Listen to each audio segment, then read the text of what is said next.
হামজা চৌধুরীর সাথে আমার কিছুক্ষণ কথা হয়েছে, ফাহমিদুলের সাথে কথা হয়েছে, পরে ইনশাল্লাহ জয় নিয়ে মাঠ ছাড়বো। আসলে আমি প্রায় দীর্ঘ কয়েক বছর পরে ফুটবল মাঠে এসেছি এবং দীর্ঘদিনে এই মাঠে আমি নিজে খেলেছি এবং এই মাঠে এসে নিজেকে মনে হয়েছে যে আবারও সেই খেলোয়াড় জগতে ফিরে এসেছি আমি। এবং হামজা চৌধুরীর সাথে আমার কিছুক্ষণ কথা হয়েছে, ফাহমিদুলের সাথে কথা হয়েছে এবং যে বিষয়টি আমরা শেয়ার করেছি যে বাংলাদেশের মানুষ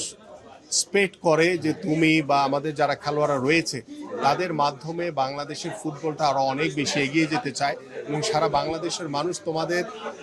ভুটান এবং সিঙ্গাপুরের সাথে যে ম্যাচ হবে সেই ম্যাচটির জন্য অপেক্ষা করছে,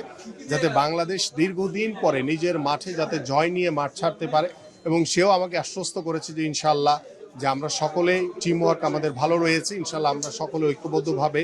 ভালো একটি ফুটবল ম্যাচ খেলবো এবং ম্যাচের পর ইনশাআল্লাহ জয় নিয়ে মাঠ ছাড়বো।